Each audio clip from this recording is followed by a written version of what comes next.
Good afternoon, everyone that has joined us on Zoom. Can you hear me all right? Recording in progress. Yeah, perfect. So I'm just going to call this meeting to order. So today is August 16th at 6:14 p.m. So it's the meeting of the Property Standards Committee, and it's being held virtually as well as in person. So we have one member, member Van Gool joining us online, and member Bowles here as well, and myself. So I do want to apologize for the delay. We were waiting for the appellant to show up, and they have not yet joined, but we're going to continue on with this meeting just in the interest of time. Hopefully they can join us before the end of this meeting. So the way this meeting will go, first we will, do I have to ask for a,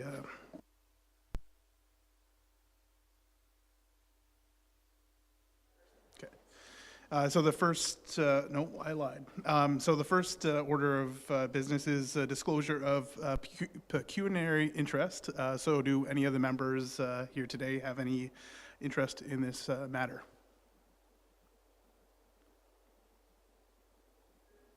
No. Perfect, thank you, Member Van Gool. Next is the adoption of the minutes. So this is the motion is be it resolved that the minutes of the Property Standards Committee held on Tuesday, July 19th, 2022 are hereby adopted as circulated. So do I have a mover and a seconder? I'll second.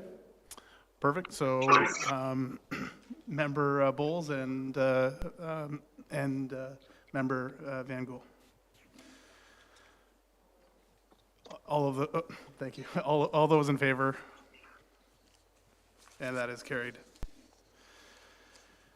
So the first item and the only item here today is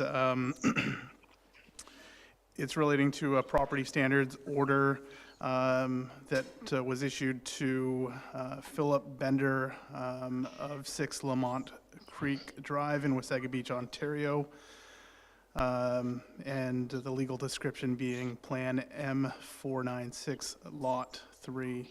And it's pertaining to a property standards order that was issued by the town of Wasaga Beach.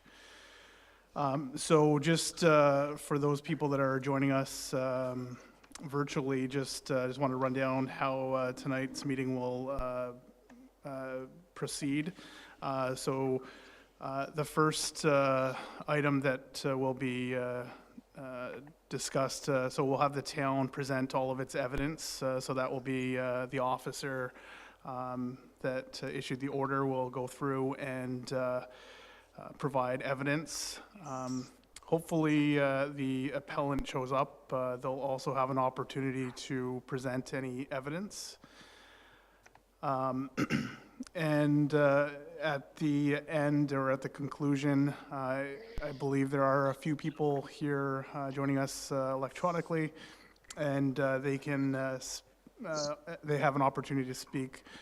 We ask when you are speaking that just in the interest of time, you'll be allotted 5 minutes, but if there's if the first person who presents their information, if the others that are here, if it's going to be repeated, we ask that you not repeat any information that's already been shared, just in the interest of time. So we will start with the town providing its evidence.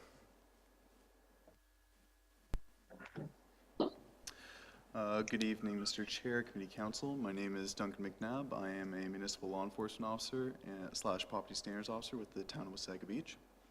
On April 29th, 2022, myself and Officer Ivac It's a little bit easier to hear me like this now. A little bit closer, okay. So on April 29th, 2022, Officer Ivac and I attended 6 Mont Creek Drive due to a confidential complaint form we had received for derelict vehicles, dilapidated structures, and general debris on the property. When we attended, we did speak with Phil Bender and inspected the property with him, finding several violations under the general requirements of the property standards bylaw, which we'll go into a little bit with the order. On May 20th, 2022, I reattended with a summer student to issue the property standards order, which I did give to Loretto Bender. That order had a appeal date of June 3rd and a compliance date of July 4th. Since then, we have attended the property several times just to do update inspections, which through that time we have found that there has been a fair amount of compliance, especially in the front of the property. Even when going to drop off the property standards order, we found that many of the items in the front of the property had been cleaned up and brought into compliance. If we move to page 40, starting to look at the expanded photos. From page 40 to 49, they just show the front of the property, which again has been brought into compliance. So this is general debris of tires, certain decorations, other items that they had planned to take to the dump. Then moving to page 50, it goes into the backyard, which shows a stack of tires, which do still remain there. It has been organized and covered with a tarp. And with page 51, it does show some debris as well as tarps. The tarps have been moved into another area of the property, which is covering some building materials that Mr. Bender have. As well, the debris that is shown there has been either removed or is being kind of piled into a section, which Mr. and Mrs. Bender have informed us they are looking at bringing to the dump and removing from the property. Moving on to page 52, it does show some more of that debris that I was speaking about that they have put into a bit of a neater pile and covered with a tarp until they are able to bring it to the dump.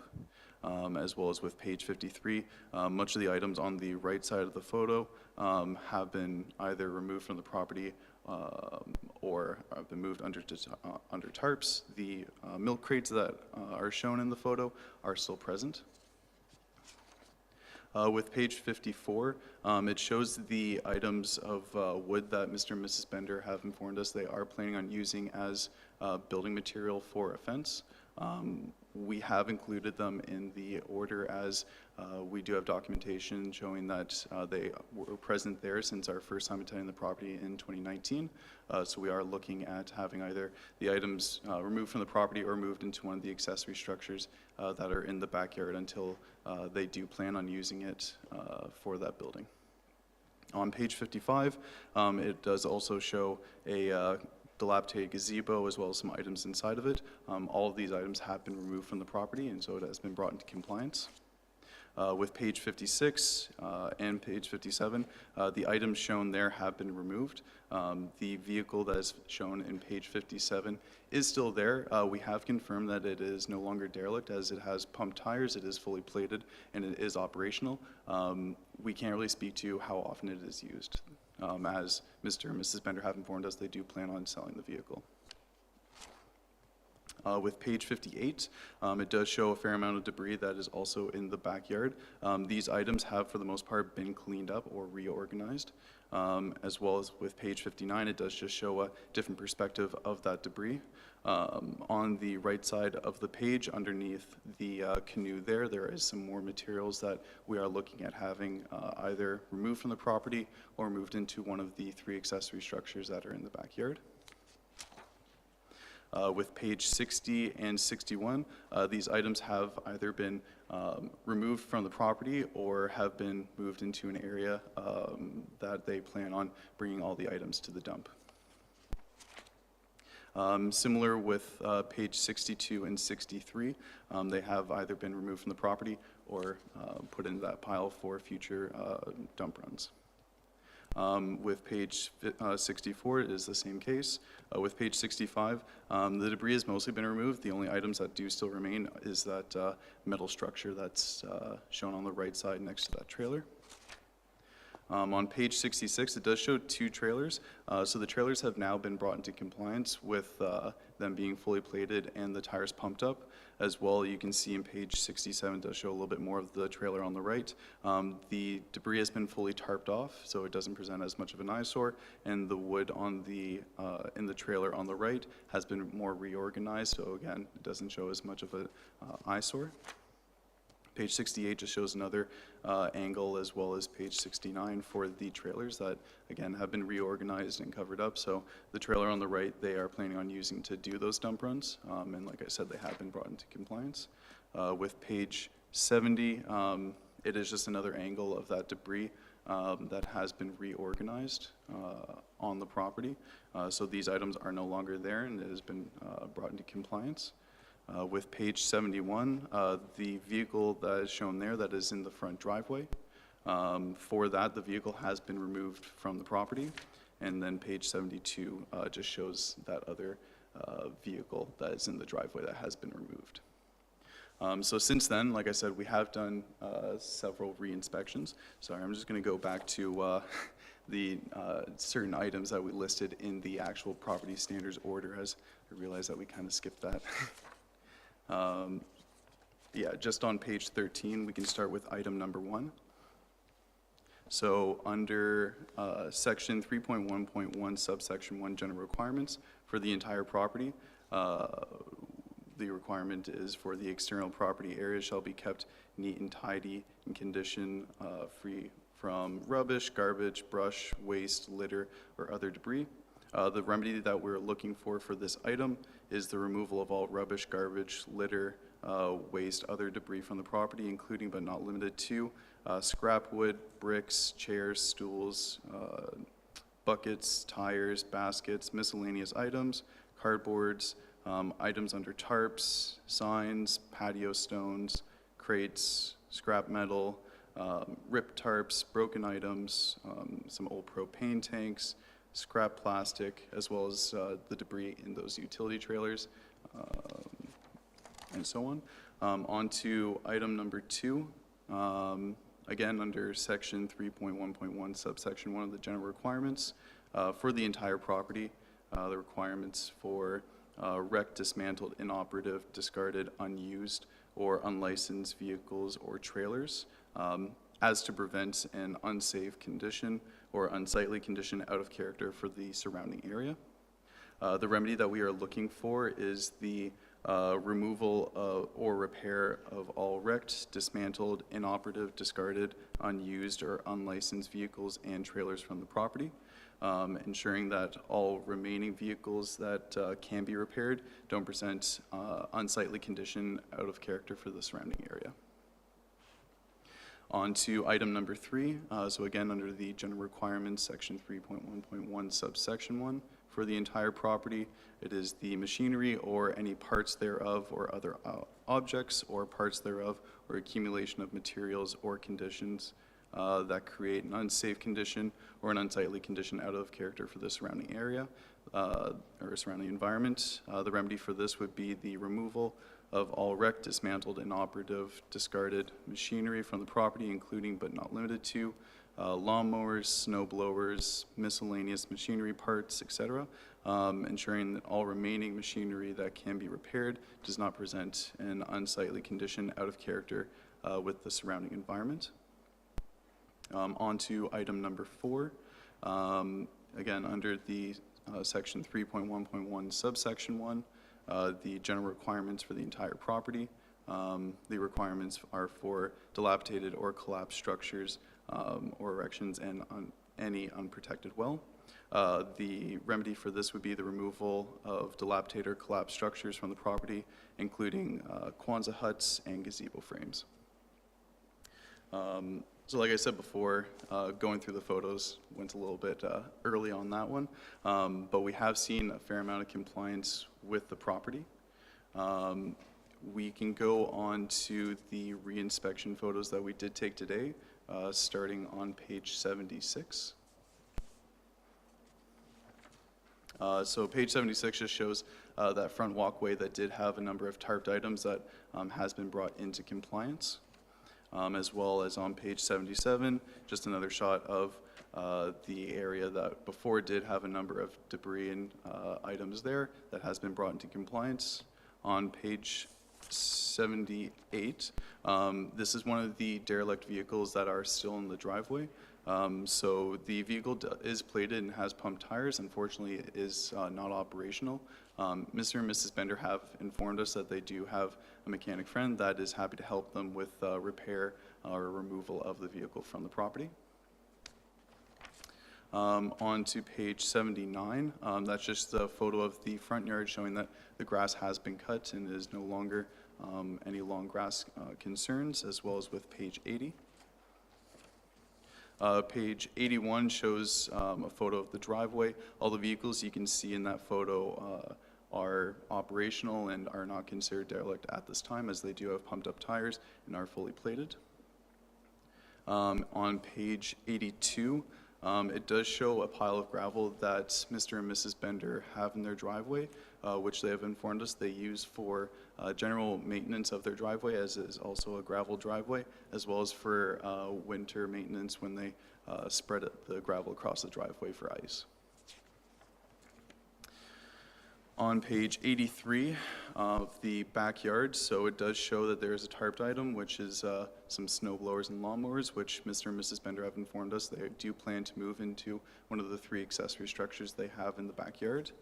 Just behind that tarped item is some of the building materials that we are looking at having either removed from the property or moved into one of the accessory structures until they do plan on building that fence in the front yard.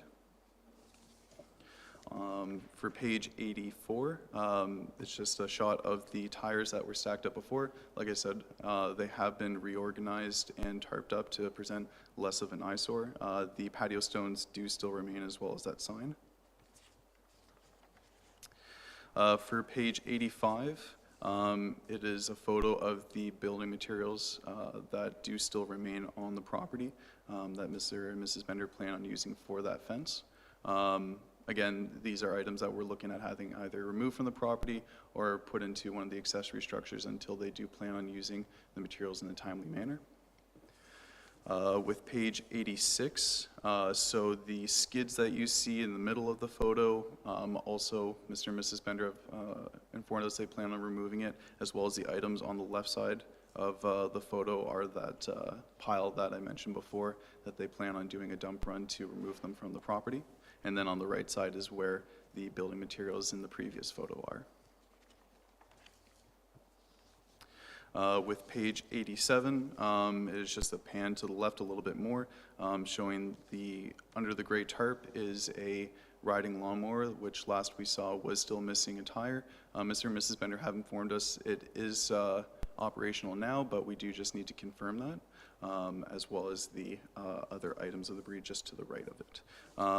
On page 88, so that's where the gazebo and items used to be. So they fully removed the gazebo as well as the items that were being stored in the gazebo. So this area now has been brought into compliance.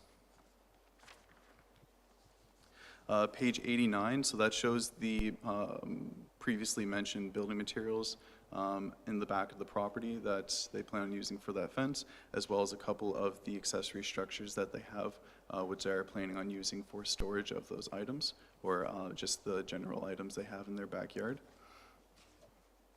Page 90 is just showing another angle of the back of the property where those snow blowers were under the tarp, as well as where the tires were tarped and more organized. For page 91, so we have confirmed that the vehicle is operational. It has pumped tires as well as plated, so it is no longer considered derelict. As well with page 92, we've confirmed that this vehicle in the backyard does have fully pumped up tires, is fully plated, and is operational. With page 93, we've confirmed that the vehicle does have pumped up tires, plated, and is operational. It does just have a cracked windshield in the bottom corner. For page 94 is the golf cart, which we are considering a motor vehicle, as per our bylaws define a motor vehicle as any automobile, truck, or motorcycle, snowmobile, trailer, recreational vehicle, or any other vehicle propelled or driven by other than muscle power, and does not include the cars of electric or steam railways. So we are considering this golf cart to be a vehicle, and as such we are considering derelict, as it doesn't operate and is missing some parts. The tires for the golf cart have been pumped up though. For page 95, it shows a trans van. So for the trans van, the tires have been pumped up, and it is plated. Unfortunately, it is not operational at this time, but Mr. and Mrs. Bender have informed us again that they do have a mechanic friend that they do plan on helping to fix the vehicle, as they have repaired the battery, but they are trying to figure out what's the outstanding issue with it. And then just on page 96 shows those two trailers that were in the backyard. Both the trailers now have pumped up tires and are fully plated, as well as been a bit more reorganized to be less of an eyesore. On page 97, it's just a photo of the backyard, just to show that there's no longer any concerns for lawn grass. Mr. and Mrs. Bender have informed us they have hired a lawn care company to look after lawn care moving forward, as well as on page 98, just shows another angle of the trailers as well as the trans van in the backyard. Similarly with page 99, just showing the other trailer that's in the backyard there, the accessory structure, as well as the vehicles that are together. In page 100, it shows some tires that have been lined up and covered in tarps that, again, we are just looking to have either removed from the property or put into an accessory structure until they are planning on being used. Page 101 just shows another angle of the large accessory structure in the backyard that previously on our first inspection, the brown tarp was ripped, so Mr. and Mrs. Bender have covered up this structure now with two gray tarps, and at this time we're only suggesting that they rotate one of the gray tarps to fully cover the side so that the whole accessory structure is one uniform color. On page 102, so this is an angle of what the backyard is today, just showing previously there was a large accumulation of debris with the patio chairs and stuff like that. So this area has been pretty cleaned up. The only items that we are looking at having either removed from the property or put away are those stacks of bricks, as well as the items underneath the canoe, including the canoe. Just again, removing from the property or placing into one of the three accessory structures in the backyard. Page 103 just shows one of the additional accessory structures that are back there, as well with page 104 showing the back of the larger trailer that they have in the backyard. And then page 105, so just that Volkswagen that's on the right next to the accessory structure, we have confirmed is operational. It does have pumped up tires and is fully plated, so at this time we aren't considering it derelict. So in conclusion, we have found with Mr. and Mrs. Bender there has been continued compliance over their compliance period. They are looking for a little bit more time to bring those remaining items into compliance, so we are looking to make a recommendation of a time extension till approximately mid-September. Thank you very much. Thank you, Officer McNabb. Do any of the committee members have any questions? And we will start with Member Bowles.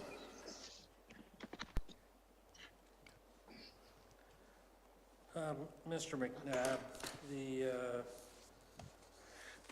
backyard is it divided into two sections with a chain link fence? Yes, so on page, I believe we have a photo from today that might show it, but there is a chain link fence kind of cordoning off part of the backyard, and inside that chain link fence, there aren't really too many items outside of compliance. The only thing would be on the back deck. There are still items of lawnmowers, list right here. So just with the back deck, yeah, they do have a fridge, a freezer, some cardboard, approximately 3 lawnmowers, 5 bikes underneath the back deck, and then some items covered in tarps. Aside from around there, there aren't too many items. Before, that's where the gazebo and the other items were stored, and that has been removed from the property.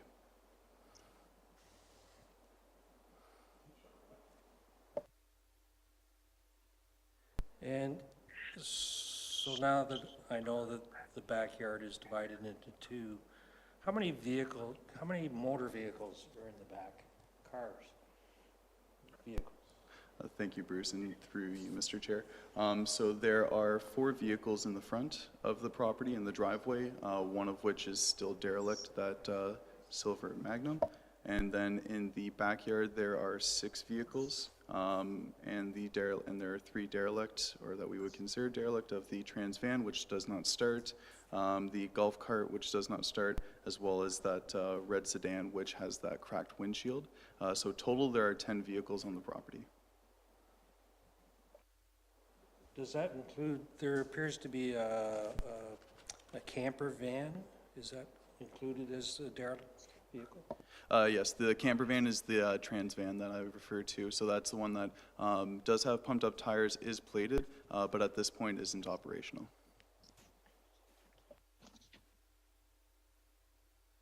Or do you mean the larger trailer? The larger trailer that you would hook up to a vehicle isn't considered, or we didn't include that, so I guess it would then be 11 on the property. How do they get the vehicles from the front of the property to the back of the property? Thank you, Bruce, and through you, Mr. Chair. Sorry, would you be able to repeat the question? How do they get the vehicles around from the front of the property to the backyard? Thank you, Bruce, and through you, Mr. Chair. Just at the side of the house on the west side of the property, the driveway does connect to the backyard, so they are able to drive the vehicles along the side of their property into the backyard.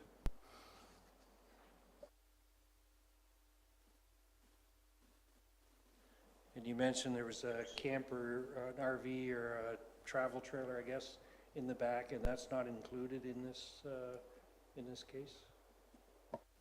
So thank you, Bruce, and through you, Mr. Chair. It is included, as at this point it isn't operational. They're just not able to start it. They were able to start it before, but I guess then it died, so that's where they were saying their friend would be able to help them with getting it started up again.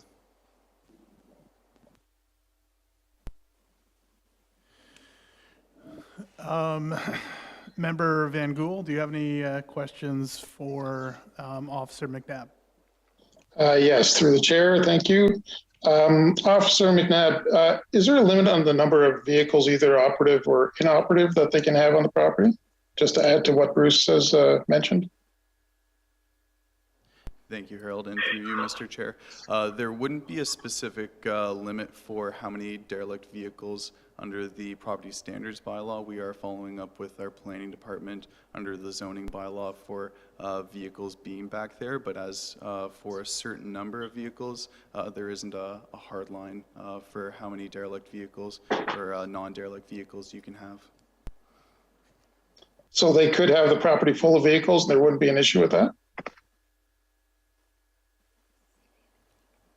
It depends. They do have a very unique zoning where they are allowed to have as many accessory structures on the property as they like. For how many they can have, I do know under the property standards bylaw, it does speak to unused vehicles. Unfortunately, we can't say how often these vehicles are used as we aren't on the property all the time, but they have mentioned to us that several of the vehicles are either owned by their children, they plan on selling. There's about 2 vehicles that they do consistently use as their everyday vehicles. The reason I ask, it seems unreasonable to me to have an unlimited number of vehicles on a property. It seems to be unsightly, at least in my mind. But if there's nothing that tells us that that's against the bylaw, I suppose there's nothing we can do about that, if I understand that properly. Thank you, Harold, and through you, Mr. Chair. It could definitely be considered unsightly under the property standards bylaw and out of character for the surrounding area. Okay, secondly, through the chair, the items that are covered in tarps, how is that acceptable in terms of how long those things might be under those tarps? Because you could cover all kinds of items with tarps, and it can still be, to me, unsightly as well. If all you've done is cover the things that are not supposed to be there with a tarp.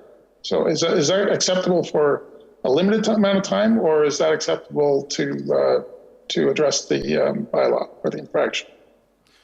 Thank you, and through you, Mr. Chair. We do have discretion for how long the items can be there. As previously mentioned with those building materials, we do have documentation showing from our first inspection in 2019 that those items were there and that they were planning on using them for building a fence in the front of the property, and at that time that was accepted by the inspecting officers, but due to the amount of time that these items have been on the property, that is why we are looking at either having them removed from the property or put into one of these accessory structures until they do plan on using it within a timely manner.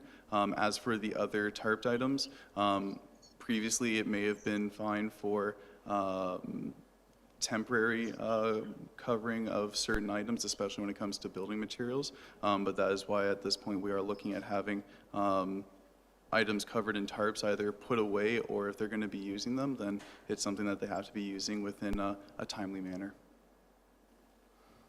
Okay, thank you very much. That's all for me.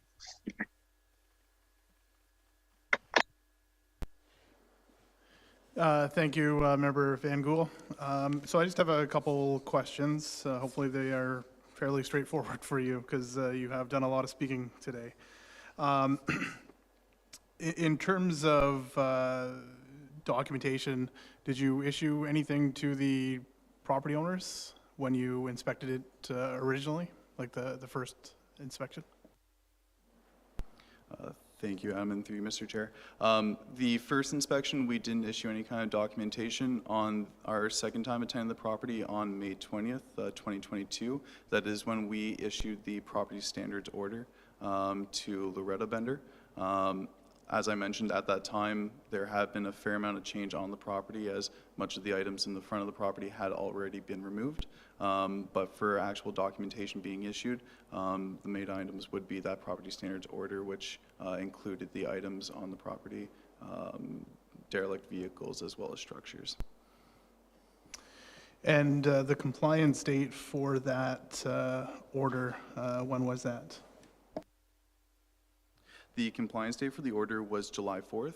As well, they had a appeal date of June 3rd. Thank you. And just to confirm, because you did provide a lot of information to the committee and the members of the public that are here joining us. So the town is looking to have this order confirmed, specifically items 1 through 4. Is that correct? Thank you, and through you, Mr. Chair. Yes, we are looking at confirming the items that we have listed in the property standards order, as well giving a time extension till approximately mid-September, as we have seen compliance over that time, even before we were able to issue the property standards order.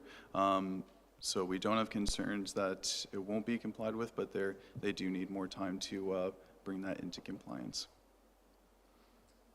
Thank you, yes, and based on the pictures that you took during your initial inspection, from the pictures taken today, you can see that there's been a substantial amount of work completed at the property, so thank you for confirming that.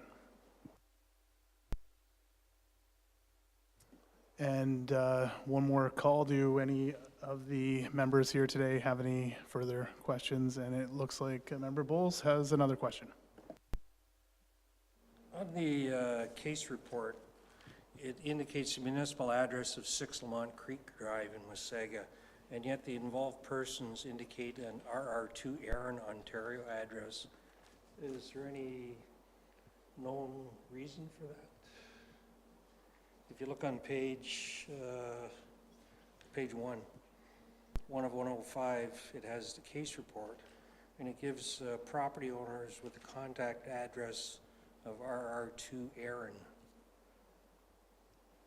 Thank you, Bruce, and through you, Mr. Chair. I believe they did own a farm at one point, as the 6 Mile Creek used to be a cottage for them, but now it is a permanent residence for them.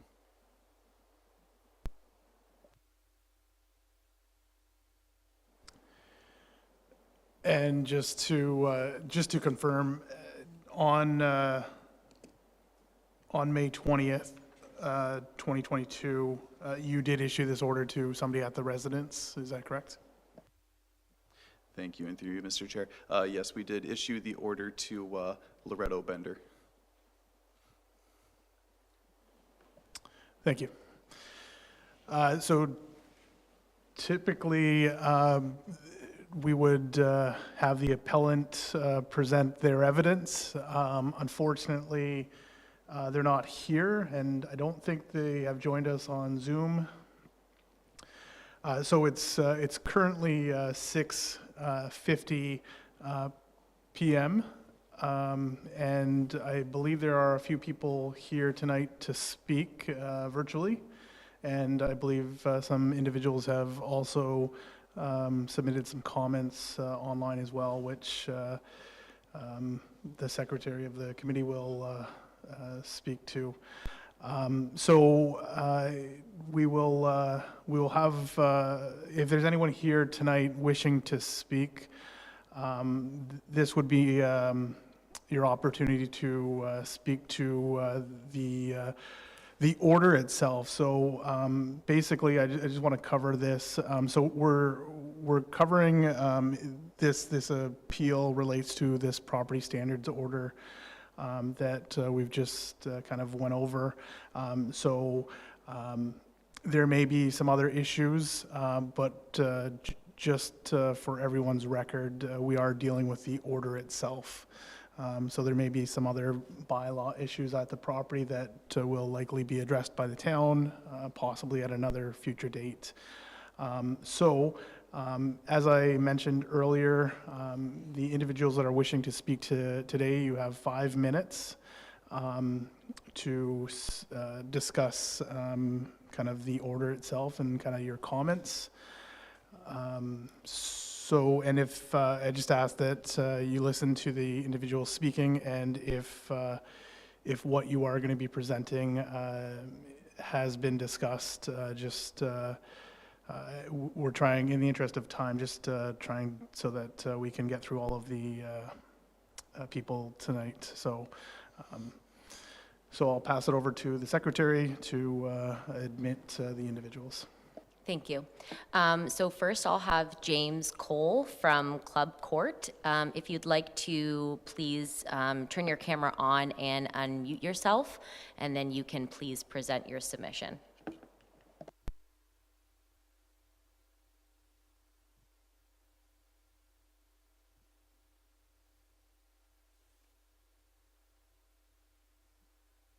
Can you hear me? I don't know how to turn on my video. Oh, all right. Yes, we can hear you. Can you see me yet? Sorry. No, that's okay. We can't see you just yet. You have muted yourself again.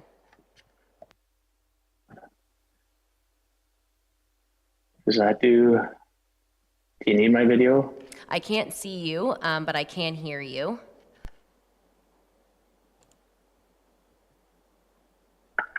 Sorry. That's okay.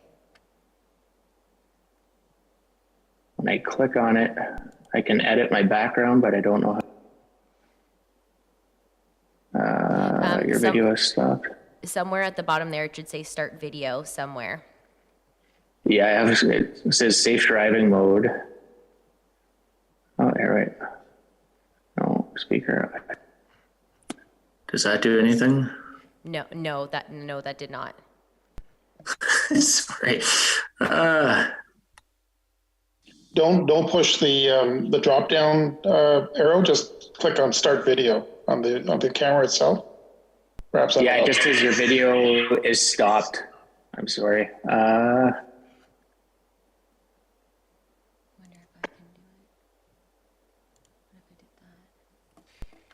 all right. Maybe that works. There we go. Yes, yes. Can you we see me now? you. Yes, thank you.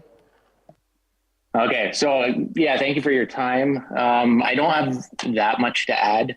I'm kind of a tertiary neighbor that I can see the backyard from my front yard, and that's why I'm here. But basically, I just asked the committee to take into account the standard of the rest of the community. As I feel like even though the accessory structures were kind of glossed over, I view it as one big tarp. That's not a permanent structure. I have a hard time believing that we're only allowed to have a 10 by 10 or 100 square foot structure. I think it's 108 square feet structure that's permanent, but we are allowed to cover half of our backyard in one massive tarp, as long as it has metal guidelines to cover whatever we're trying to cover. And the fact that everything in this guy's backyard doesn't fit into the accessory structures makes me wonder what is limiting him from erecting another 1 or 2 or maybe 10 structures to accomplish that feat. Not only that, but same thing with the vehicles. As was stated earlier, 2 out of the 10 are used, as stated by the property owner.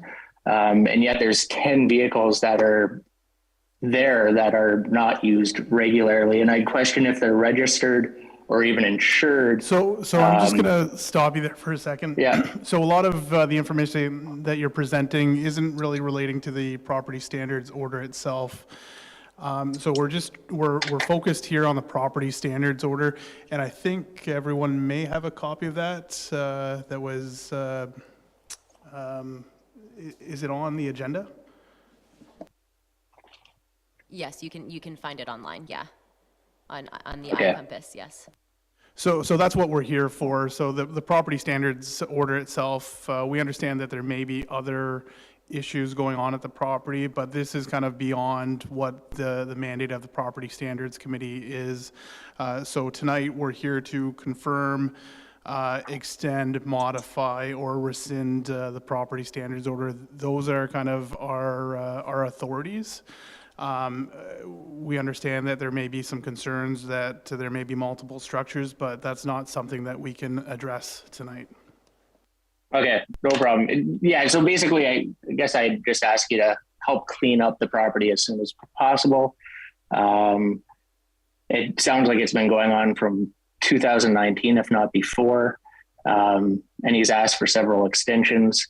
I know he's had a couple extensions for this meeting alone. And the fact that he's not showing up tonight, I don't know if that helps or hinders him, but yeah, that's basically all I have to say. Aside from that, and the vehicles, they've been sitting there for a while. I question the environmental concerns as well regarding those. And I just ask you to keep in mind the standards of the rest of the community, as it's out of character for the vehicles in the backyard, vehicles in the front yard, and the amount of tarps and things in the backyard as well. So thank you. That's all I have to say. Thank you very much for sharing your feedback, and we will certainly take that into consideration when we're going in camera to discuss this order. Thank you, James. If you'd like to just turn your camera off and mute yourself, great, thank you. So the next speaker that we have is Chris Valentine from Lamont Creek Drive. If Chris can unmute yourself, please, and turn on your camera. James, please, you can turn your camera off and mute yourself now. Thank you. Sorry, I'm trying to, can you turn off my video? I'll turn off my mic. Your camera is off, thank you.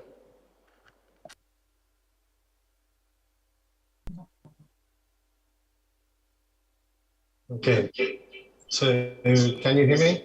Yeah, yes, we can hear you. If you can't get your video started, that's okay. You can present your submission.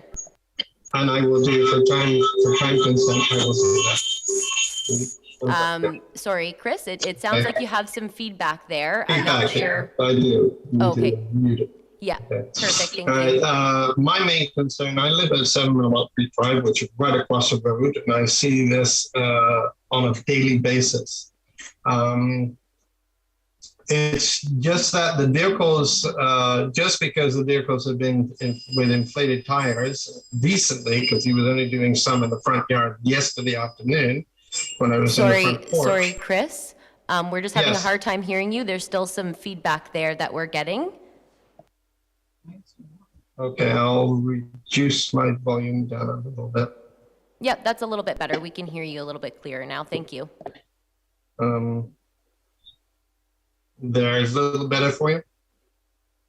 Yes, please go ahead. Okay. My main concern is that there's multiple vehicles on the lot, and just because some of these vehicles have recently, which as of yesterday afternoon, been inflated tires, and the plates are lawfully, as you so say, plated. It's a residential area, and it shouldn't be used for a permanent car park for unused vehicles. And to go further with regard to point 1, it appears that multiple vehicles on the lot has been covered here, which have not been driven in months. I'll give you some examples.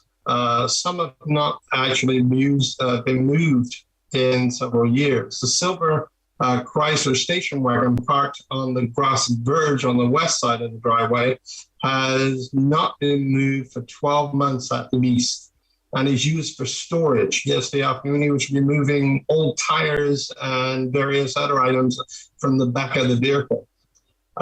Likewise, the black Subaru parked on the grass border, not in the driveway, but on the border of the driveway on the east side, has not been moved in 18 months. And additionally, it appears that multiple vehicles in the backyard behind the house, these vehicles have not even been driven.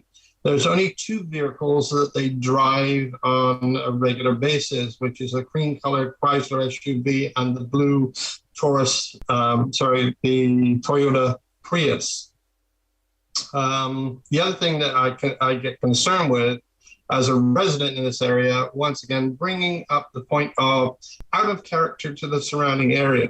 Most of the people, including myself, try to maintain a high standard of living like most people in Wasaga.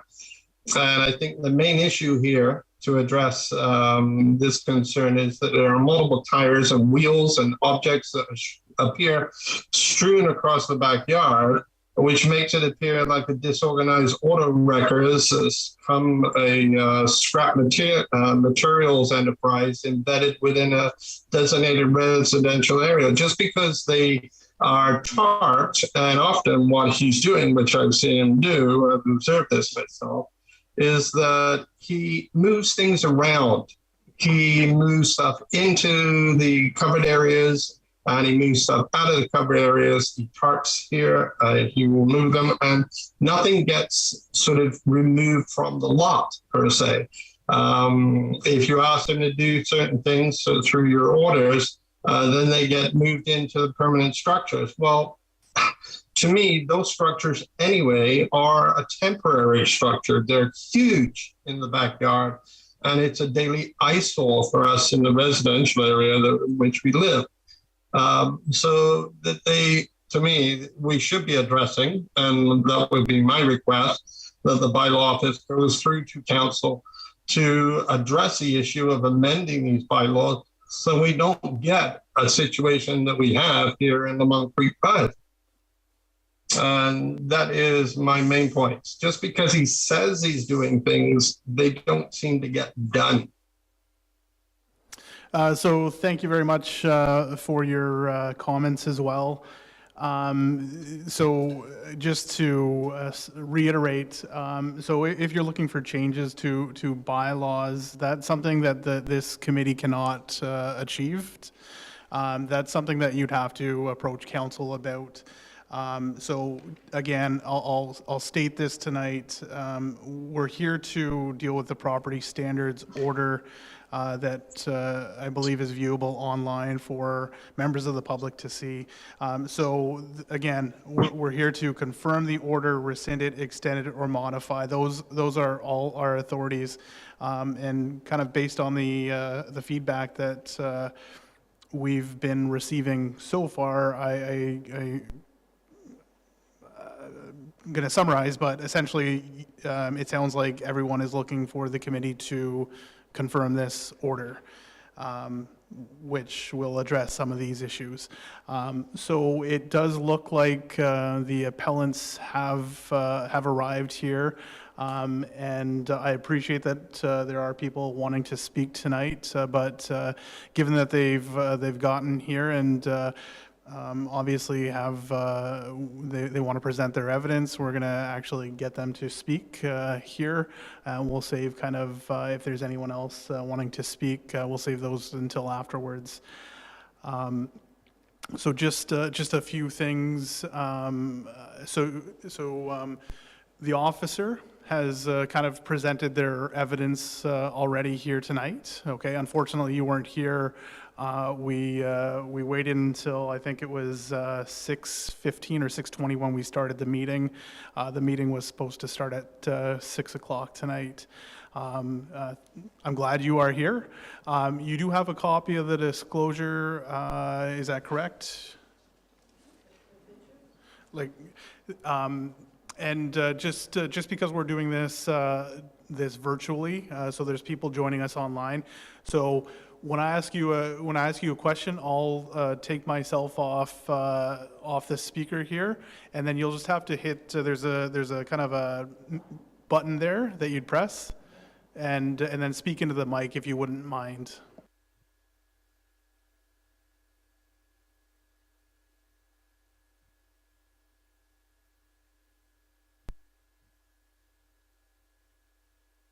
Yeah. Can I speak? Speak right into the mic there. If you can move it down and up to, perfect. There you go. Do I have to hold it while it? Okay. So my apologies to everybody for being late. We had car trouble. It's my fault. I take full responsibility. And I'm sorry that because the time before the cancellation was because I had an injury and I had to go to the emergency department. So I'm the weak link here. Lord will do most of the speaking. The stress gives me the tremors, and so I have to just limit my stress as much as I can. So I apologize for the meeting. Lord is going to speak. Maybe I'll just make a few comments. That Duncan had said to address the issues of use of these vehicles, and what they're being used for. I'm a car enthusiast. I can't help myself. I enjoy cars, and so two of the cars are surplus. They will be once we got this property standards. We've been spending all our time on cleaning up and readjusting and. So I haven't had time to work on them. There's two, get them ready for sale. One, the Silver Magnum. It's a hatchback. It's a special model by Dodge. Has a V8 engine. There's not many. It was only made 3 years, so it's a limited production. Has appeal for some people. I enjoyed it for a number. Anyway, I just enjoy the car. So it's so one of the uses is enjoyment of vehicles. I've not driven it. It has some sentimental value, I guess. It's an appreciation of the engineering and the performance, and I think it's not a collector car per se, but it's not going to depreciate too much. So. And I apologize that people get upset, which I consider my beautiful cars. So I guess through this process I've come to realization that not everybody sees things the way I see them. So this process has been beneficial to me in that way. I must say that we moved to Wasaga Beach. We bought the house in January 2004, so we've been here 18 plus years. We've never been approached directly by any neighbor regarding my love of cars. I'm a car not a love of cars, but a car enthusiast. And I'm not the only one in town about car enthusiasm. You see old pictures of Wasaga Beach, and all the old cars lined up on the beach. People enjoy driving their cars to Wasaga Beach, racing on the sand. And you go to the car meet on Wednesday nights out by where it is, and a lot of car enthusiasts, so not unique in that. Well, my most recent acquisition has been used because well, we've been busy. I bought it last fall, the small Volvo. It's an enthusiast car. It reminds me of a Volvo P1800 ES I had way back in the day with the styling cues of it. And so that's my sports car, my fun car, I guess. Most of the driving is with the Toyota Prius for fuel economy. And it's a wonderful car for that. Practical car. The SUV, the Chrysler Aspen, we use for towing the trailer. We have a travel trailer, and as a backup secondary car. And that's our rescue car. That's why we drove here tonight after my daughter's car let us down. There's a second black Magnum in the rear yard. I bought that. It was a snap. I guess, I don't know. I thought it would be good to have a second one for spare parts, or when the first one fails, I have a second one. So that it came up. So I took it. It came up all of a sudden, so I took advantage of it. In hindsight, I guess I probably didn't need it, but that's what happened. There's an RV van in the backyard. It's an historical. We got it plated with historical plates. It's kind of a ideal traveling vehicle. It's a B class with some space. It's for traveling and touring. And there's a red Saab convertible, 1996 900, red convertible, two-door. It's turbocharged engine. It's an enthusiast car. That's what's there. So, and the one that's, so I mentioned two cars that are surplus. There's a Volkswagen station wagon that is no longer needed, and we'll be getting that ready for sale and selling that. And the black mag in the back probably is not needed. Probably not needed. But I enjoy my cars. For the appreciation of the engineering, the performance, uniqueness, all those things. You want to just mute your mic? Just press the middle button. So I didn't do this initially because when we first started the meeting, I kind of introduced the members. So I'm the vice chair of the committee. My name is Adam Herod. In person here we have member Bowles, and online behind me or just to the side, that's member Van Gool. So there are two other members, but they're not here tonight. But we're essentially the Property Standards Committee. I'm assuming that you are Mr. Bender. Okay, perfect. Philip Bender. Okay, so I just want to confirm that because we didn't kind of introduce ourselves. I mean, typically that would be the process. I just I appreciate your comments for sure. So typically what would happen is if you were here, Officer McNabb went through his evidence, you would have an opportunity to kind of ask Mr. McNabb any questions that you may have. So it's your opportunity to kind of question Mr. McNabb. Just in the interest of time, and I appreciate what you have been saying, that you really love cars, and that that's why you have a lot of cars on the property. It seems that when the officers first attended the property, there were a lot of issues based on the evidence that was presented here tonight. And then I guess there was a reinspection that happened today at some point, and they found that the property had been cleaned up substantially based on kind of from their previous inspections.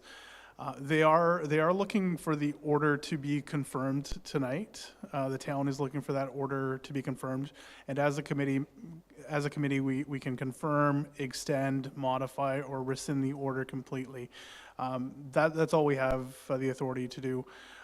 So everyone has received a copy of the order. Is that correct? Like the homeowners here? Yes. Okay. So they did acknowledge that they did receive a copy of the order. So in the order itself, there was a compliance date of it looks like July 4th of this year. Based on kind of the evidence that we've heard tonight, the order still is not complied with. Specifically, if you're looking at your package, it's page 13, 14, 15, those kind of, so items 1 through 4, and maybe if you can just pull that up, just so you can. Okay.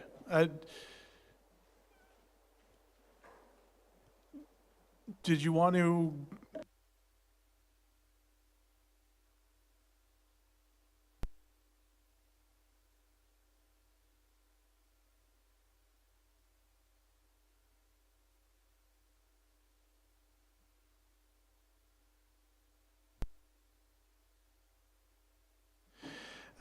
So it starts up in the top right-hand corner. It's page 13. It says of 74, I think. Did you find that page? Okay, perfect. So it's items 1 through 4.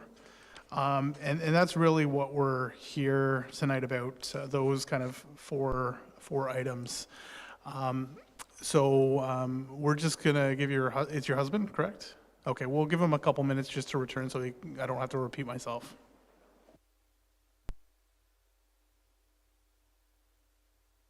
Oh, hi, I was just thinking that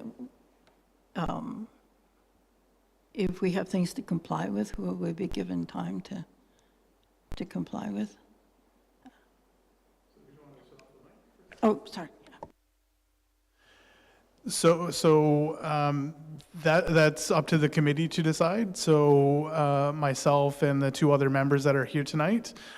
So again, we can confirm the order. We can extend the time frame for compliance. We can modify the order, or we can rescind it completely, so as if it never existed. So the town, based on kind of their evidence that they've submitted tonight, they're looking for the committee members to confirm the order with an extension period of time for you guys to comply with the order. Because they're based on the evidence that we've heard tonight, there are still some outstanding issues to be resolved. So that's the town's position.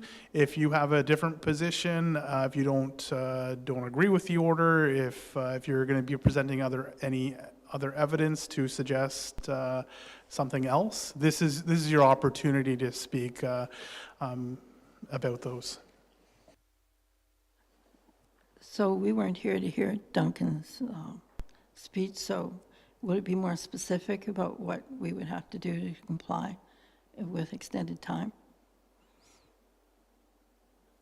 Because, it just sort of says rubbish, and that's a big... Oh, sorry.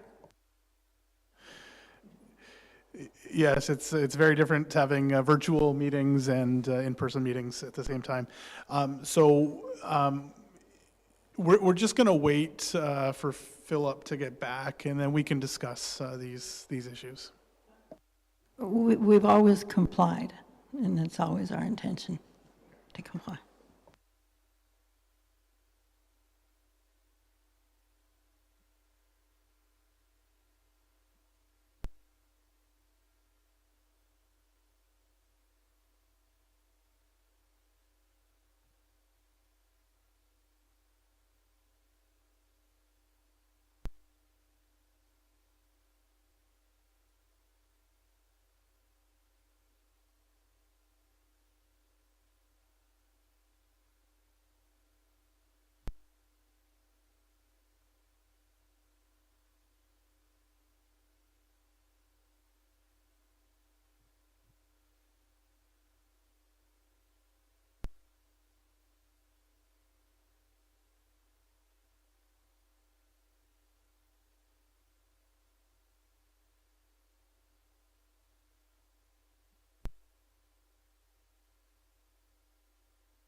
All right, so we'll continue on. So what I was saying just before you stepped out of the room, so on page 13 of 74 within that package, that's where it starts. So there's 4 different items that we're kind of discussing tonight. And the town has asked the committee members here tonight to confirm the order and provide an extension. It sounds like maybe you have had a conversation with the town and you've told them you're willing to comply with the bylaw, but you need more time to resolve some of the issues. So hopefully this is okay, and I'm not putting you on the spot. Can you just kind of very quickly, we don't need another detailed run through of the kind of the inspections and stuff, but kind of identify what the town is looking for tonight, and if you wouldn't mind, Officer McNabb.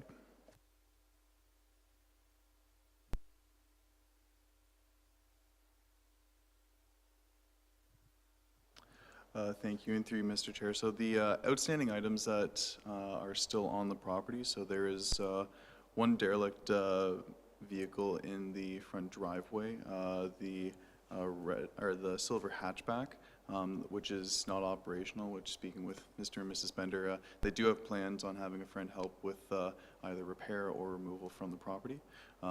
For the backyard, there is the trans van, which is at this point not operational.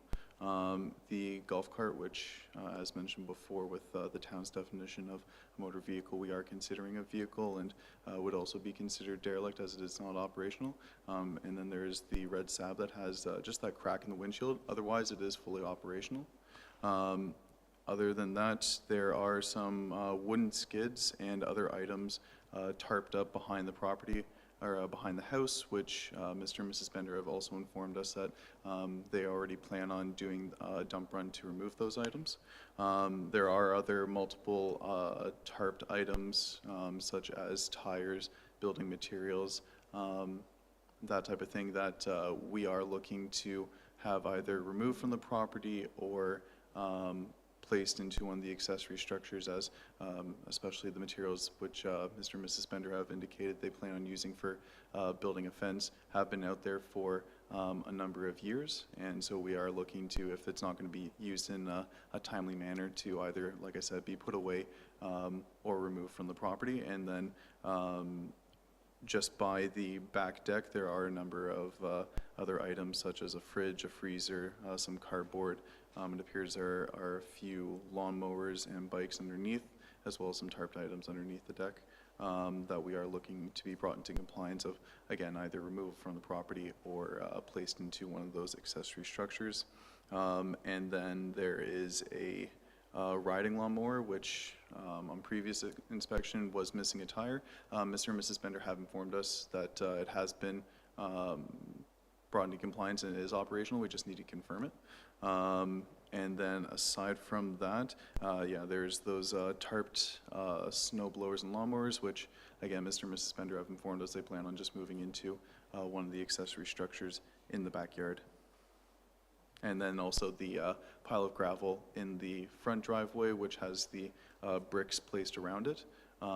We've just informed Mr. and Mrs. Bender that we're just looking to either have it removed from the property, so just using it up, or putting it away until they do plan on using it either for the maintenance of their driveway or for during the winter to help deal with ice.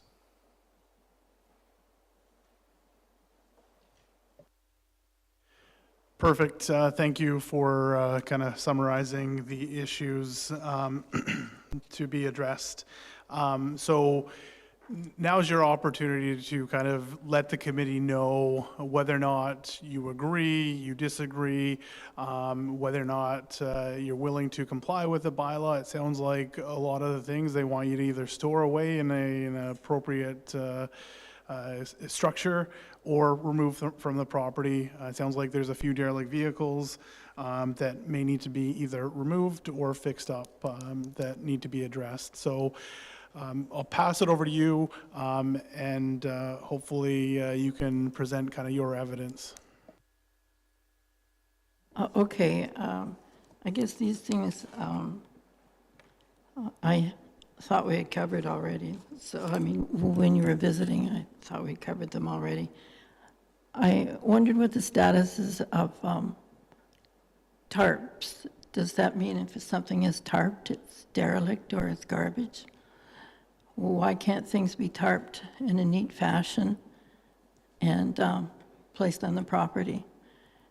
We have, I was going to say we have the garden tractor that we fixed up, but I've hired somebody to do my lawn, so we're not using it. So we tarped it in advance of October but there should be, my opinion, no problem with tarping it and having something tarped. I'll just go through them because I'm just going to comment about each one. Snow blowers, we tarp them in the winter. They get used. I didn't know we had to store them in a covered building, but it's all neatly tarped with heavy-duty tarping because we don't want them destroyed either, being in the elements. Now, the pile of gravel is an interesting thing. We created a little square in the middle of our driveway because of, I guess, health reasons too. It gives us a good, if it's icy out, we know exactly where it is. It's not a very big pile of gravel, but we know where to dig it out and then put it on the ground so that we don't slide because our driveway gets really icy in the winter. So we have two uses for it. One is to put gravel on the rest of our driveway is graveled, to fill in spots. There isn't a whole lot there, it's just a little there. And, or use it in the winter. So it's sort of where we can get it. It's not hidden in a box or something like that. And I might want to point out that maybe you didn't notice, but Phil has Parkinson's. And we're kind of hoping to get these projects that we had decided to do before he got diagnosed. He's got that's why things were stalled. That we were always wanting to expand the back deck. And we use repurposed wood, which comes from other people. And that's why we have a sort of a stockpile of wood in our, what we call our compound. And we plan to use the repurposed wood for the back porch, because it's a very small back porch, and also fencing, because we felt that between our neighbors, we should put some fencing in across the front. So we have plans for all these things. And being repurposed wood, it doesn't come from a Home Depot. You know, you just, so we have it, and I have it neatly stacked and with tarps on it. Like nothing is thrown together. Everything is organized. And I guess we can thank the town for that because because in April, we were just finishing the winter, everything was not organized. So everything is organized, and I've separated out the different kinds of wood that we could use. So it's not like willy-nilly, this stuff is just all over. I've actually got plans of where everything is. So there's like a reason to have the gravel there. Oh, It's limestone grindings, grindings, limestone.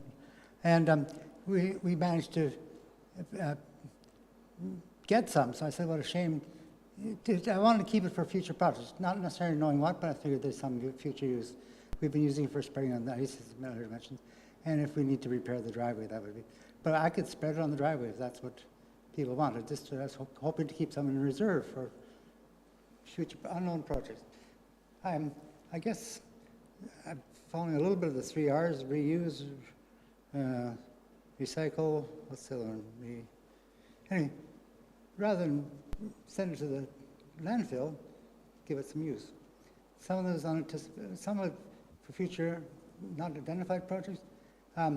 One thing was that a year ago, it was 2 years ago, Matt was there.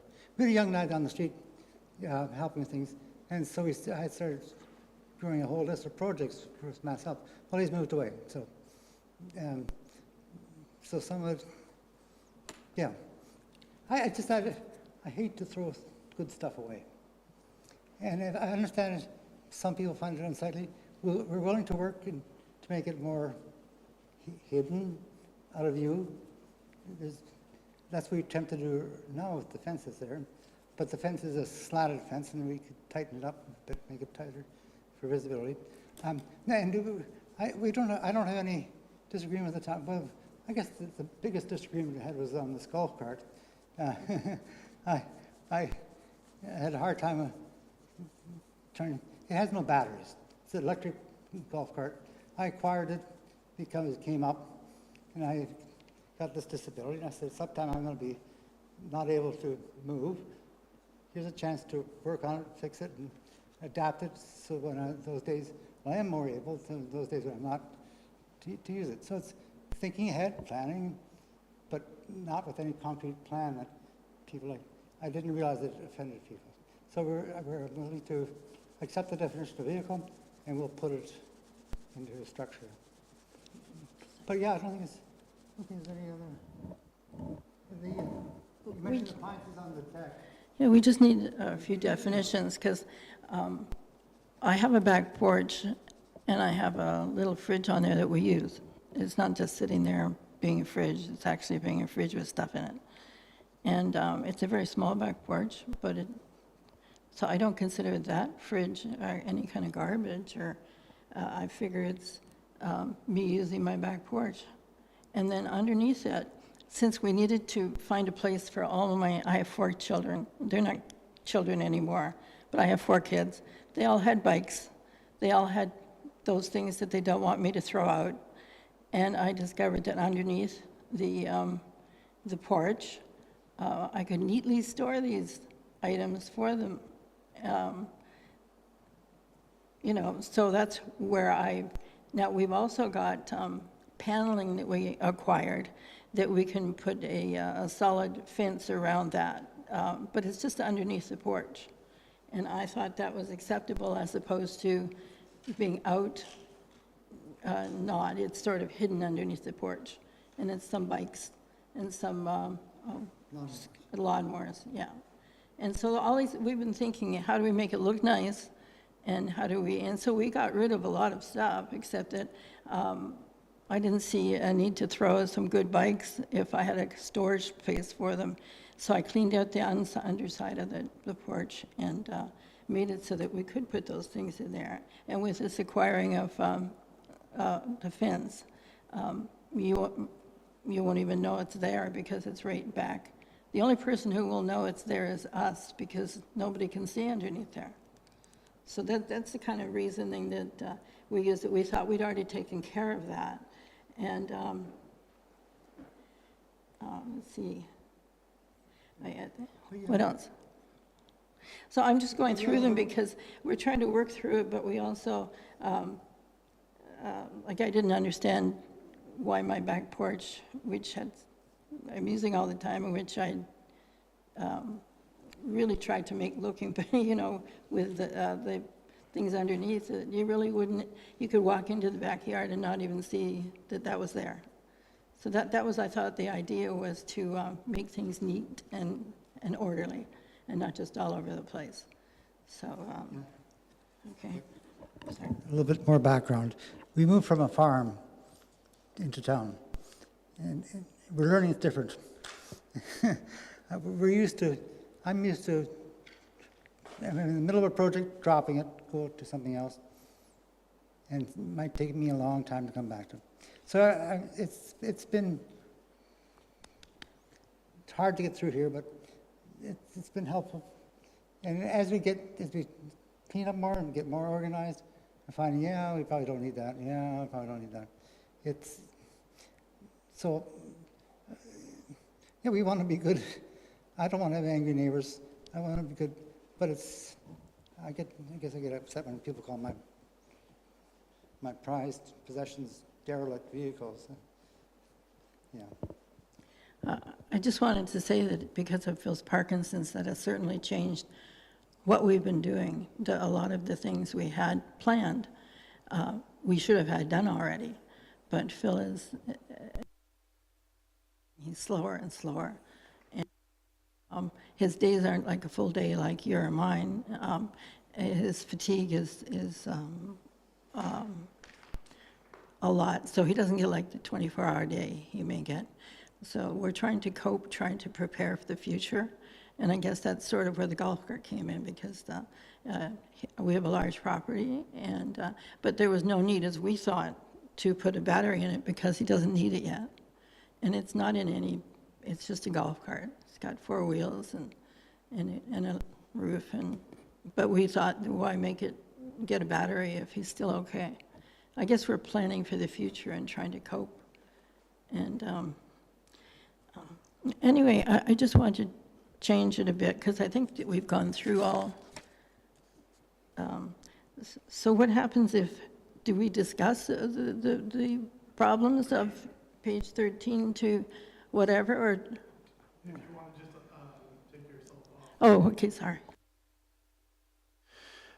So if there's any more information that you can share with the committee, now is your opportunity. Otherwise, essentially, the committee members will ask you any questions that they may have about the property, about kind of the evidence that you've presented.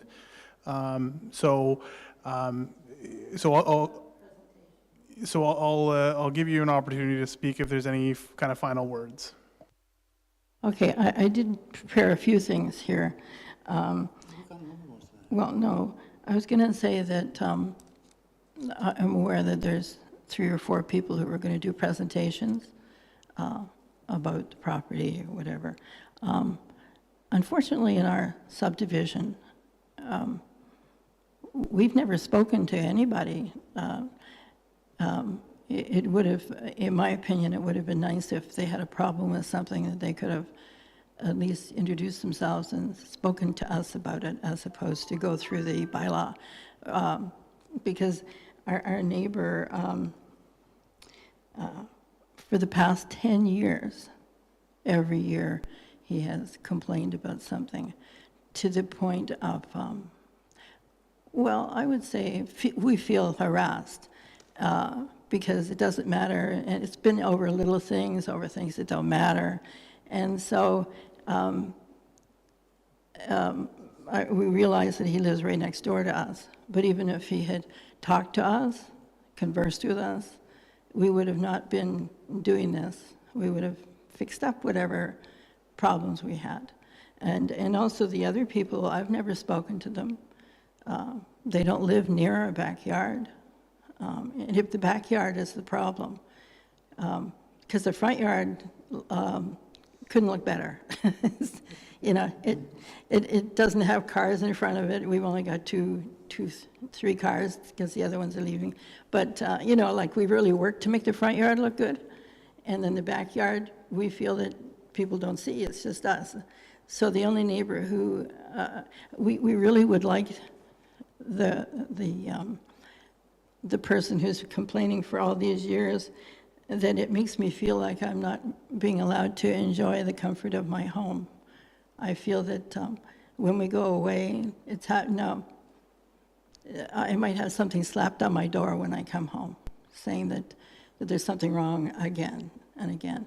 Now, so it's just a request that if there was a problem, that we would talk about it as opposed to go through the bylaw system. It would make it a lot simpler. So I was going to say, Phil also has had several falls since we were given this notification, and he's had 4 concussions. And there's various and sundry things that because of his illness, and they take a long time to recover.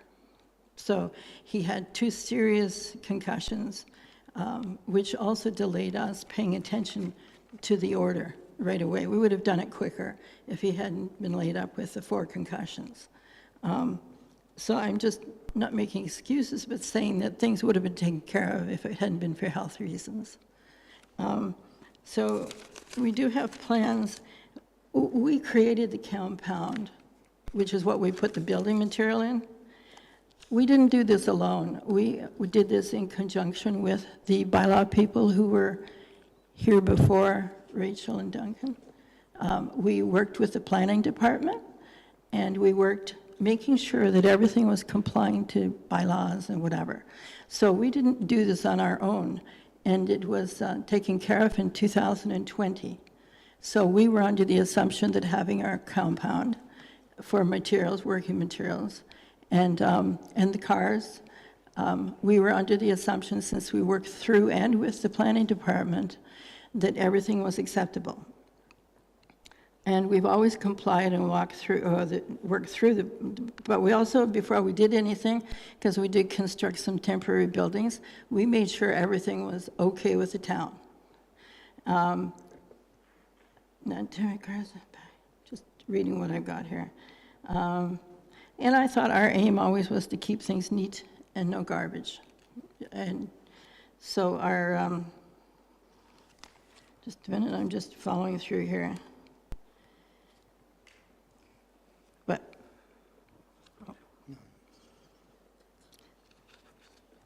okay, so it may seem like a long time, some of these projects have been on the go, but we've had health reasons that would make it that it hasn't happened. Because I certainly would like a bigger back porch, and that was our plan, and our fencing, all these things. But when you have something that stops you, health, you can't, you have to work around it. So that explains why we have how we have so much stuff, let's say, in the compound, like the fencing. That would have been taken care of already. I'm just going to make sure I've covered everything here.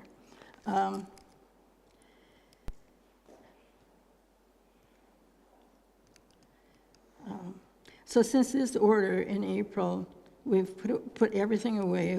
The driveway is free of too many cars. We took the gazebo frame down. We lost it in a big windstorm. And then we took the metal parts down. That's where we also designated the porch, underneath the porch, for storage. Everything is neat and tidy in the lawn. And then I've hired somebody to professionally do the lawn. Okay, and okay, all the bikes and scooters and equipment are neatly tarped and organized and not derelict. Now, the reason I have a lot of I had 4 kids, and I guess they should be taking them to their home, but we still have them. And as a matter of fact, that's the car that broke down. We're switching cars, and we were using our daughter's car, and that's so, and I think we wouldn't have such a load if we didn't use the repurposed wood. We even used repurposed bricks for the temporary buildings we have. We put just put down some paving stones inside, and it was all repurposed. So, okay, that's the other point, is that I don't know how you can do a timeline for projects.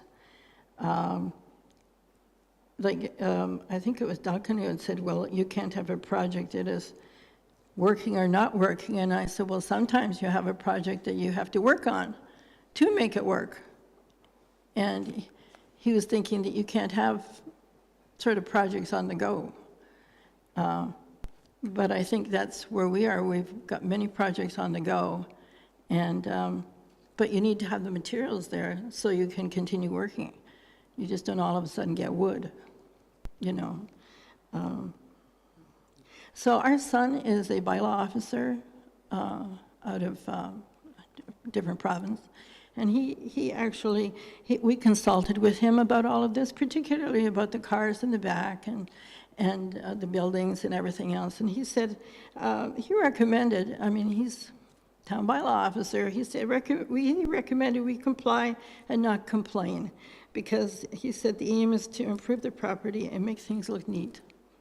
And, but he did help us along when we were researching about the buildings and the cars and that. And personally, I think that having things in a compound, which is like building materials, and with fencing all around it, like and tarping things nice and neatly, I don't see how there's a problem with that. It's more like being careful that things don't get wrecked. And we only have a couple of things that are tarped in the back, but I mean, we could move them too. It's just that I put a heavy-duty tarp on them. So it's, so we had two buildings, and then we did just complete a third building, which probably the bylaw people weren't aware of. But we are allowed to have 35% of our property can have building, isn't it? Is it 35%? Lot coverage. Lot coverage. And so we checked out and made sure we're okay there too. We're just trying to cope with what we have and and prepare for Phil's future. And we're even thinking like we'll put a ramp in. And so that's why we have, not everybody has a compound. So I'm just hoping that if we get what we have to fix, you just would give us time to do that. Because as I said, a normal person, we need more than that because of Phil's Parkinson's. No, we're amenable to the recommendation that we comply. Oh. No, that's a good solution, that we'll comply with the order, but we need some more time. Okay. So if you want to just give yourself...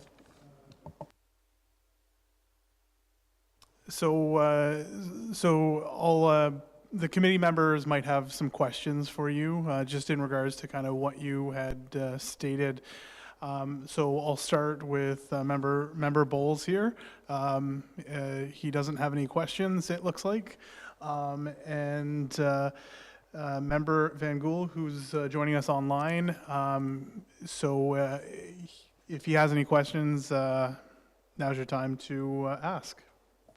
No questions. And I don't have any questions. You had a lot of information to share, and I appreciate that. So I think so. Two people have spoken already in regards to this matter. Maybe a couple of neighbors. I'm not really sure exactly where they lived, but there may be one or two other people that are here tonight. So I just want to remind the people that are still left to speak. We're just speaking to this, or dealing with the property standards order. And obviously there's been a lot of information that has been shared online. So if the information that you're about to share has already been spoken about, please just save those comments, please. Great, thank you. So next we have Vanessa Scarlett from Lamont Creek Drive. So if we can just have Vanessa unmute yourself and turn your camera on, and then you can please present your submission.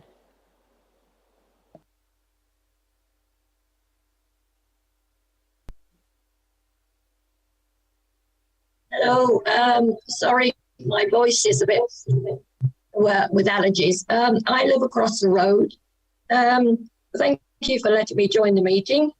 My concern is the accumulation over the years, and I mean years, of golf carts, caravans, and numerous things. At time, the front of the property could have 6 to 8 old cars between grass, etc.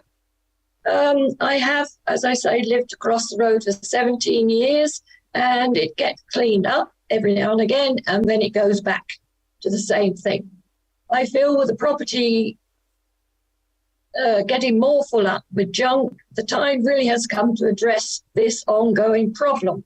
As I am 75 years old, the time to sell my property will be sooner than later, but my property will be devalued by this problem if it's not stopped. Also, these tarpaulin structures encourage rats, etc., and I find it unacceptable. Perfect. Thank you very much for your comments, and we may have another individual looking to speak. Yes, thank you. So next we have Fiorella Macri from Lamont Creek Drive. So Fiorella, if I'm saying that correctly, can you please unmute yourself and turn your camera on to submit your submission, please?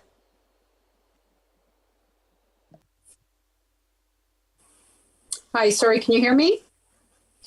Yes, we can. Okay, sorry. I'm not in a position to be on screen as I have people around me. However, just to reiterate as well, I'm speaking on behalf of my mom, who as well lives directly next door. And perhaps if somebody can come into my mom's backyard and look in and see it from that perspective. My mom is also an elderly. The same concerns that we have is the devalue of her property. And as well, we have noticed an increase of mice and snakes on my mom's property. That has been increasing as well over the time.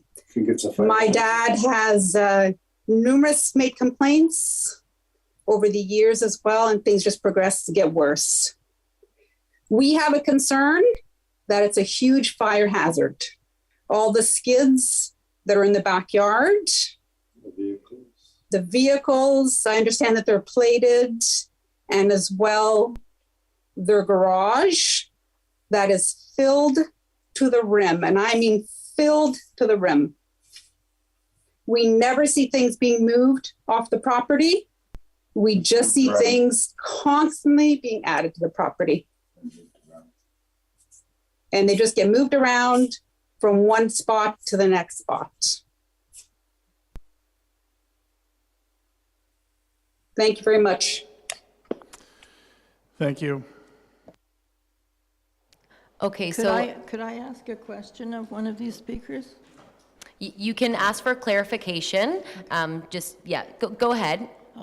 Well, I was just wondering, I'm not sure what address you're at, but I'm just wondering, how come you know what's in my garages? Because the only access to my garage is if you, I guess, would trespass, because I'm not sure how you would know what is in the garages to, because if you do know what's in the garages. Sorry, Ms. Bender. So you wouldn't be able to ask that. Clarification, that's fine, but just be careful. Oh, I'm sorry. No, I'm just wondering because, just wondering because of theft and because of, you don't know who's wandering around. I'm just wondering, it's just a comment that it sounds to me this person knows what's in the garage, and I'm wondering how that's all. Please allow me to clarify. When your garage door is open, and you're working out there or you're moving things around, it's very easy to see from the road. Okay, that's just what I wondered. Okay, thank you. So lastly, I do have one written submission. So I will read that out on behalf of Wayne and Karen Barrett from Lamont Creek Drive. So their submission states the following. This affects the value of their home. They add to their collection all the time. Property is being used as a storage facility, including derelict vehicles, golf cart, motorhome, and travel trailer. 3 temporary garages that have now become permanent structures.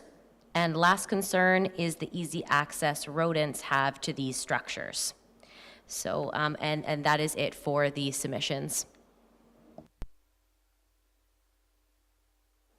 Thank you. So now at this time, the committee will go in camera.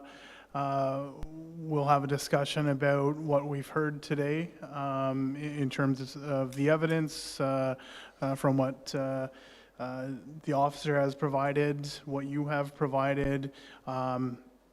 Although they were beneficial to hear kind of the neighbors' perspectives, I mean, really, they're not a party to this order, so we appreciate their comments. But at the end of the day, we're going to be relying on the evidence that has been presented here today. And it looks like you have just a question.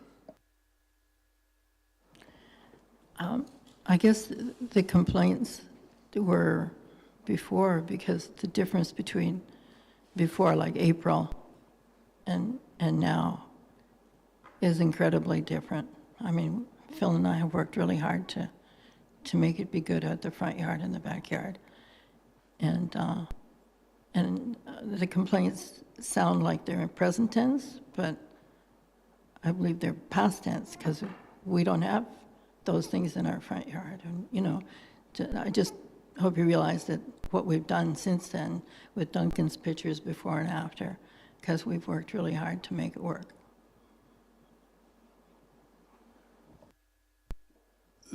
So again, I'll just reiterate kind of what I said earlier, which is Mr. McNabb or Officer McNabb presented his evidence, and it's very clear based on kind of the pictures that we've been provided tonight. And the evidence that he's presented is you've done a lot of work to the property. And so it looks like there's still some issues to be resolved. So we're gonna go in camera now. So and we'll discuss these as committee members. So you'll have to remove yourselves from the room, and we'll call you back in once we've made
So I think everyone has joined that were here previously. So we're back to open session. So we had a discussion about the order, and I'm just going to read the notice of decision from the Property Standards Committee.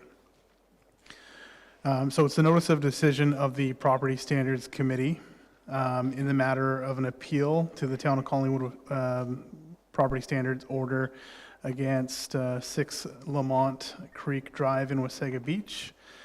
And it states that further to the hearing on August 16th, 2022, of an appeal of a property standards order dated May 20th, 2022, to Philip Bender, being the registered owner of the property, municipally known as 6 Lamont Creek Drive, the subject order be modified as presented in Schedule A with a time extension of September 12th, 2022, as decided by the committee hereto.